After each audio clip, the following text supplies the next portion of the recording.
사부 예배에 나오신 모든 성도님들을 주님의 이름으로 환영합니다. 추수감사주일을 맞이해서 나누어지는 모든 우리 감사의 고백들 주님께서 다 아시고 이미 받고 계신 줄로 믿습니다. 지난 목요일에 평생대에서 말씀을 전하면서요, 이런 말씀을 드린 적이 있습니다. 우리 주변의 상황과 우리 주변의 환경은 우리의 감사를 결정하지 못한다. 우리가 감사의 고백을 할 때 여건과 형편에 따라 달라지는 것은 누구나 할 수 있는 일입니다. 그러나 내 조건이 어떠한가가 내 감사를 좌우할 수 없다는 것은 믿음으로만 할 수 있는 고백입니다. 우리의 현실 너머에 있는 진정한 현실은 예수님의 십자가 은혜가 여전히 우리를 향하고 있다는 사실, 내가 힘들어도 어려워도 부족해도 결핍이 많아도 예수님의 은혜가 지금도 끊임없이 나에게 부어지고 나를 향하고 있다는 사실, 그 무엇도 하나님의 사랑에서 우리를 끊을 수 없다는 그 사실이야말로 우리에게 가장 큰 현실입니다. 그 사랑으로 오늘도 친히 말씀을 허락하실 주님의 말씀을 기대하며 나아가길 원합니다. 정한 순서에 따라서 설교를 준비하는데 계속해서 이 여호와의 종 본문을 제가 계속 소개하게 되는 것 같습니다. 네 번의 소개 중에 오늘 본문이 이제 세 번째인 것이죠. 42장, 49장에 이어서 오늘 50장 4절 이하의 본문이 여호와의 종에 관한 말씀, 이 세 번째 말씀입니다. 이 여호와의 종의 노래가 9절까지냐 11절까지냐 이런 논란이 있습니다만 9절까지라 하더라도 11절 역시 하나님께서 백성들에게 종과 관련된 메시지를 주신다라는 점에서 맥이 이어지는 것은 분명합니다. 지금 여호와의 종, 이분의 특징적인 모습이 조금씩 강화되고 있는 것입니다. 42장 말씀에서는 상한 갈대 꺼져가는 심지 이야기했죠. 그러니까 상한 갈대가 꺾이지 않을 정도로, 조금만 지나가서 바람이 불면 꺼질 만한 그 심지가 꺼지지 않을 정도로 아주 조용히 행하시는, 자신을 드러내지 않으시는 메시아의 모습을 묘사했다라고 이야기를 했습니다. 49장 말씀에서는요, 이스라엘을 대변하면서도 이스라엘과는 또한 구별되는 참 이스라엘로서 메시아가 이 땅에 오실 때 외면당하고 거절을 당하는 아픔을 겪게 될 것을 말씀하고 있었죠. 그리고 이제 50장에서는요 더 심화됩니다. 5절 말씀에 보면 이 종은 거역하지 않으시는 종이에요. 즉 순종하시는 종이죠. 근데 그 순종의 길을 걸으면 6절에 보니까 극심한 폭력으로 핍박을 당하게 되는 것을 볼 수 있습니다. 그럼에도 그러한 폭력이 있다 하더라도, 핍박이 있다 하더라도 순종하기를 포기하지 않으시는 종, 곧 우리 예수님의 모습을 보여주는 것이죠. 그 종의 모습을 묵상하며 우리가 순종의 길을 걸으며 나아가야 할 바를 함께 묵상하기를 원합니다. 조금 전에 말씀드렸죠. 본문은 종을 순종의 종으로 그리고 있습니다. 5절에서 거역하지 않았다라고 이야기를 하는데, 어떻게 거역하지 않을 수 있냐면 하나님께서 그 귀를 여셔서 거역하지 않은 거예요. 귀로 듣고 들은 말씀에 순종했다는 것이죠. 하나님께서 말씀하신 모든 것을 듣고 순종한 것입니다. 극심한 폭행을 당하고 수치와 모욕을 당해도 포기하지 않으신 것이죠. 끝까지 순종을 하세요. 왜죠? 하나님의 말씀을 들었기 때문에, 듣되 하나님이 열어주신 귀로, 하나님이 깨우쳐 주신 귀로 알아들었기 때문에 거역하지 않으신다는 겁니다. 오늘 본문은 하나님께서 종에게 학자들의 혀, 학자들의 귀를 주셨다고 합니다. 여기서 학자라는 말을 오해하면 안 되는 것은, 뭔가 학자라고 하면 더 이상은 배울 것이 없을 만한 사람, 그래서 마치 가르치기만 하면 되는 사람으로 생각을 하게 되는데요, 사실 이 학자는 원어적으로 볼 때 계속해서 공부를 해 나가는 사람입니다. 선생보다는 사실 제자의 느낌에 좀 가까운 측면이 있습니다. 학문적인 상아탑을 쌓는 사람이 아니라 계속해서 배우는 사람인 거예요. 단지 조금 더 먼저 그 가르침을 받은 사람일 뿐인 것이죠. 그러니까 먼저는 하나님을 향해서, 그분의 말씀을 향해서 귀가 열리고 배워야 하는 것입니다. 신적인 영감으로 가득 찬 이 말씀은 오직 신적인 조명, 그분이 열어주심으로 말미암아 들을 수 있기, 깨달을 수 있기 때문입니다. 49장 전체를 보셔서 아시겠지만요, 시온의 백성들은, 이 유다 백성들은 자신들의 처지를 비관하면서 하나님이 자신들을 버리셨다고 이야기를 했습니다. 잊으셨다고 탄식을 했습니다. 열방에 사로잡힌 자신들을 하나님이 결코 되찾으실 수 없겠노라고 이야기를 했습니다. 이미 다 틀렸다고 체념을 하고 있었던 것이죠. 그런 백성들에게 하나님께서 설득하시는 장면을 우리가 이전 말씀을 통해서 50장 말씀을 통해서 봤죠. 1, 2, 3절을 통해서요. 2절 앞부분만 보시면요, 이렇게 말씀합니다. 내가 왔어도 사람이 없었으며 내가 불러도 대답하는 자가 없었음은 어찌 됨이냐. 이것이 유다가 처한 영적인 현실이었어요. 하나님의 부르심에 반응하는 자들이 없었던 것입니다. 그들도 하나님의 종으로서 부르시면 한달음에 달려가야 할 사람들인데 묵묵부답하고 있었던 것이죠. 그저 대답을 안 하는 정도가 아니라 듣는 사람이 없었던 것입니다. 듣지 않고 있었던 것이죠. 우리에게도 이 같은 모습이 있죠. 그리고 이건 정말 아이러니한 일입니다. 요한복음 8장 28절 하반절을 보면 예수님께서 이렇게 말씀하세요. 또 내가 스스로 아무것도 하지 아니하고 오직 아버지께서 가르치신 대로 이런 것을 말하는 줄을 알리라. 오직 아버지께서 내게 가르치신 대로 말한다라고 말씀하셨습니다. 예수님께서 스스로 하신 것이 아니라 아버지께서 가르치신 대로. 생각해 보세요. 예수님께서요, 누군가에게 가르침을 받으실 필요가 있으실 분일까요? 그럴 필요가 있으신 분이라면 예수님이 이미 그분의 지식의 부족함과 결핍이 있다는 소리입니다. 가르침 받아야만 말할 수 있는 분, 그런 분이 되시는 거죠. 근데 그분은 그렇지 않으십니다. 예수님, 곧 성자이신 하나님은 성부이신 하나님과 동일 본질이세요. 성자와 성부께서 서로 생각이 다르시거나 성부가 아시는 걸 성자가 모르고 성자가 아시는 걸 성부가 모르시고 그런 거 없다는 얘기죠. 그렇게 생각하는 건 오래된 기독교 이단입니다. 여호와의 종이신 성자 예수님은 이미 아버지의 뜻을 다 아세요. 본질상 가르침이라는 것을 받으실 필요가 없으신 분이다라는 것이죠. 그럼에도 오늘 이사야 본문도 이 예수님을 미리 예고하면서 그 예수님을 배우시는 분으로, 또 예수님 스스로도 이렇게 말씀하셨죠.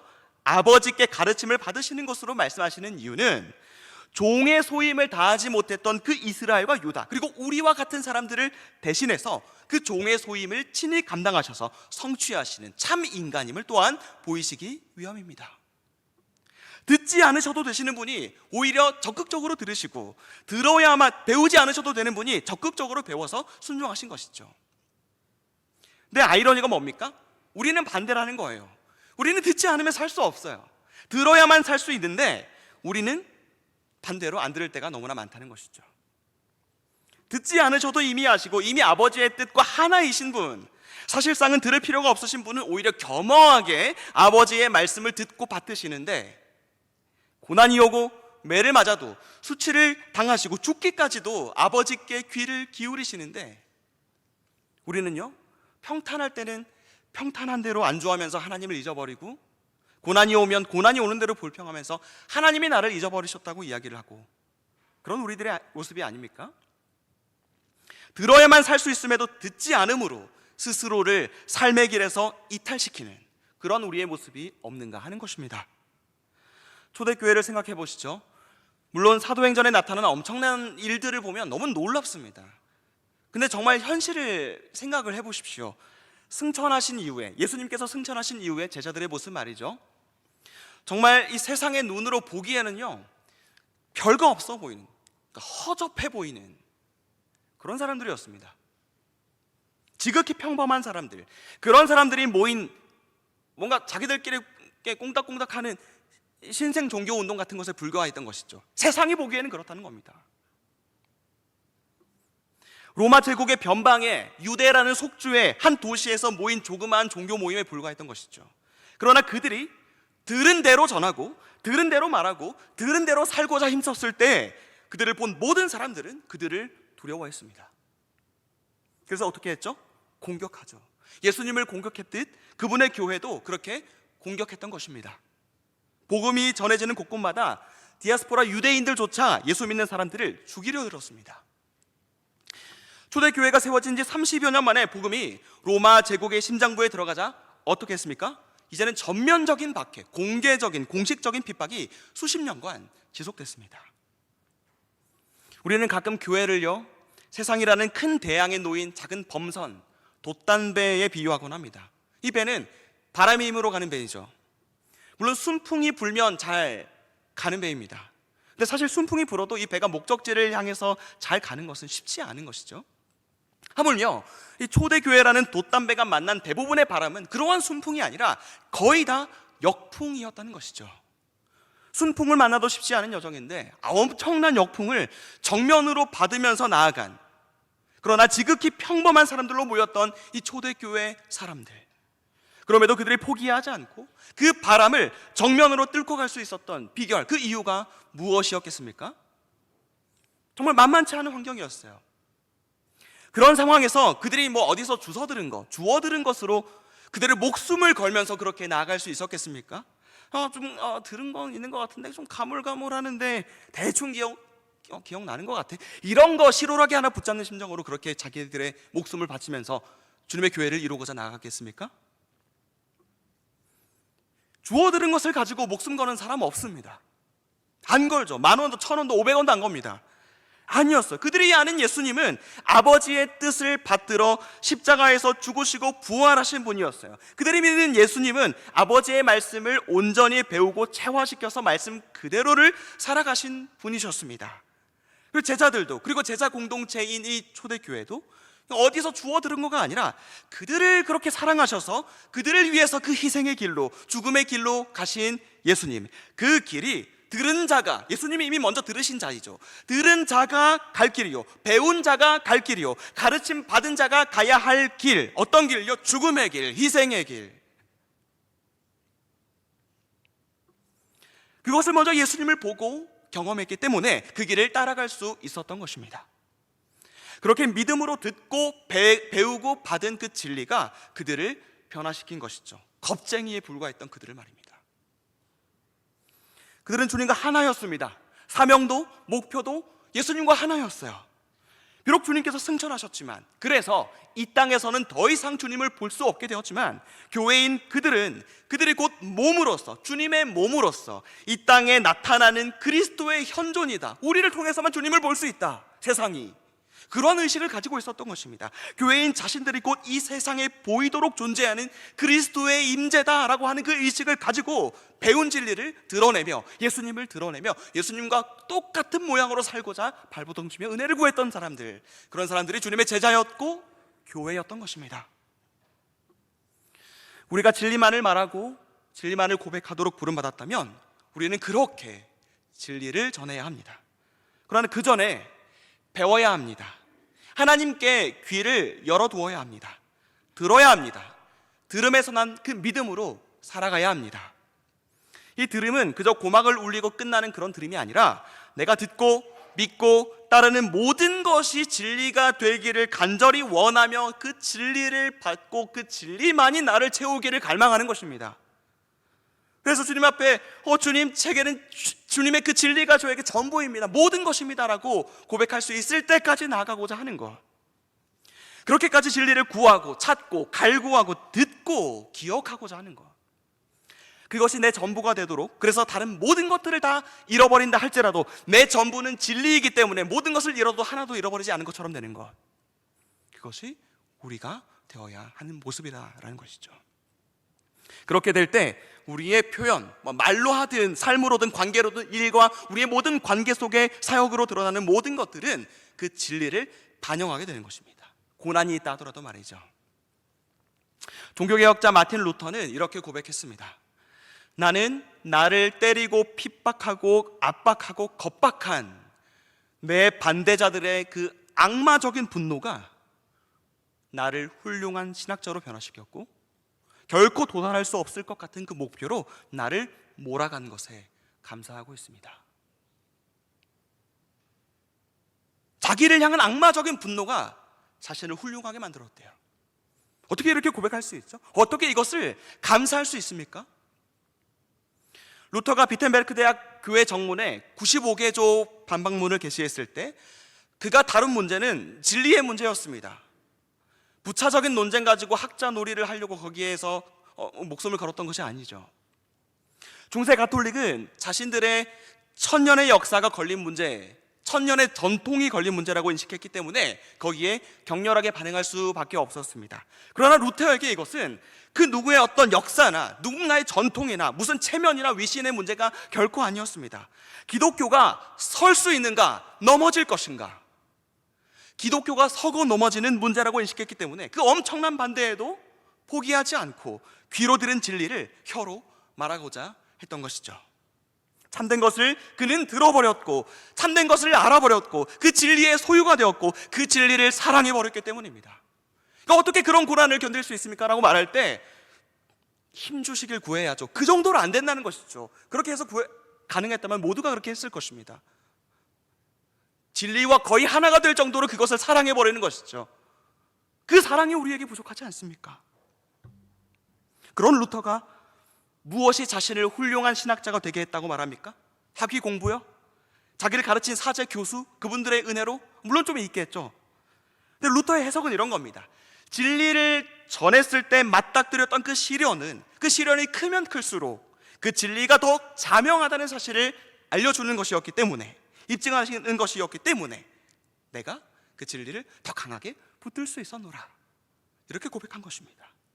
시련이 없었다면 그 계시문으로 인해서 그냥 사변적인 논쟁에 불과한 것이 되어버렸을지도 모를 바로 그 일들이 오히려 시련을 통해서, 오히려 그 시련은 진리가 더 타오르도록 불을 붙였고 그냥 하나의 논쟁이 아니라 세상을 뒤바꾸는 운동으로, 개혁으로 바꾸어 나간 것입니다.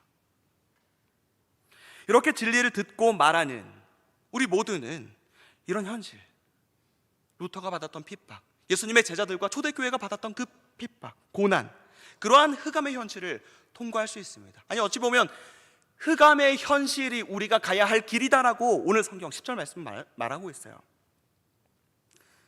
오늘 말씀은 이런 절망의 어둠을 밝히는 비결이 무엇인가?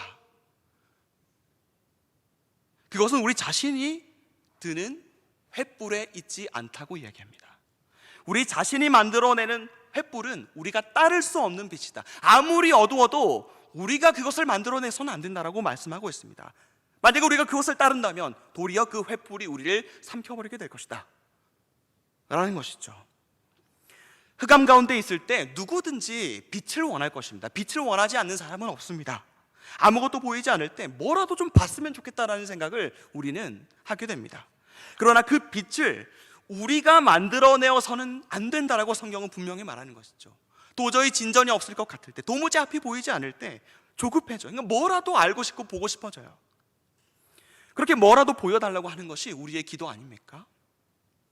그리고 그걸 기다리지 못하고 참지 못하고 인내하지 못해서 기어이 내가 스스로 빛을 비추고자 내 빛을 만들어내는 우리들은 아니었습니까?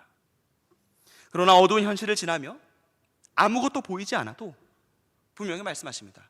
먼저는 보려고 하기보다 들어라. 절망의 어둠을 지나게 하는 것은 내가 든 횃불이 아니라 빛이 없는 그 순간에도 세미하게 들리는 하나님의 음성, 하나님의 말씀이다 라는 것이죠. 보이지 않을 때조차 우리는 눈에 민감할 것이 아니라 우리 귀가 더 민감해야 한다고 가르치고 있는 것입니다. 하나님의 말씀을 의지해야 한다고, 그 말씀 의지해서 그 말씀 때문에 발걸음이 떼어지는 우리의 인생이 되어야 한다고. 바로 그때, 그렇게 말씀을 의지해서 한 걸음을 뗄 때, 그때야 비로소 보이는 빛이 있다고, 거기로 향해서 가라고 말씀이 우리에게 가리키는 것이죠. 그 빛이 저 멀리 있어도, 희미해 보여도 들은 말씀 믿고 의지하여 뗀 걸음에 희미하게 보이는 바로 그 빛, 이 땅을 사는 우리 신앙의 모든 여정들은 바로 그러한 빛을 향해서 말씀을 따라 한 걸음 한 걸음 떼는 여정을 기억하시기 바랍니다. 내가 밝힌 내 손에 든 당장의 횃불, 이것이 나에게 더 밝이 보인다 하더라도, 훨씬 밝아 보여도, 내 눈에는 그게 의지할 만해 보여도 그보다 귀로 듣는 말씀이 더 정확하다는 것, 귀로 듣는 말씀이 더 확실하다는 사실을 신뢰하고 내가 발한 그 빛을 다시 끄는 것, 그것이 주님을 따르는 따르미들의 인생길, 따르미들의 삶의 방식인 것을 기억하시기 바랍니다. 여러분은 과연 어느 쪽을 택하시겠습니까? 어떤 삶의 방식을 택하시겠습니까? 내 삶에 대한 내 나름대로의 경험, 생각, 여전히 붙들고 있는 나의 삶의 방식, 내가 든 횃불, 그것입니까? 아니면 주님의 말씀입니까? 빛이 나한테 내가 보기에 더 밝으냐 아니냐가 중요한 게 아니라는 것이죠. 누구의 빛이고 어떠한 빛이냐가 중요한 것입니다. 잠언 16장 25절 말씀을 기억해 보시죠. 어떤 길은 사람의 보기에 바르나, 우리가 보기에 발라요. 내가 횃불을 들고 내가 가려고 하는 길 발라 보이지만 필경은 사망의 길이니라. 우리의 횃불이 신뢰할 만한 것처럼 보이지만 필경은 망하는 길일 수 있음을 꼭 기억해야 됩니다. 그리고 그 불은 분명히 영원하지 않아요. 우리가 켜는 그 불은 결국에는 꺼지고 말 것입니다. 결국에는 영원한 어둠밖에 남지 않게 될 것입니다. 그러나 지금은 희미해 보여도 그러나 확실한, 그리고 영원히 꺼지지 않을 그 빛을 향해서 한 걸음 한 걸음 나아가는 오늘의 삶이 되시기를 바랍니다. 그래서 순종의 길에서 돌아서지 않으신 바로 그 주님처럼, 포기하지 않으신 주님처럼, 거역하지 않으신 주님처럼 주님의 말씀을 듣고자, 청종하고자 오늘도 무릎 꿇고 귀를 주님께 쫑긋 세우는 우리 모두의 인생이 될 수 있기를 주님의 이름으로 축원합니다. 기도하겠습니다.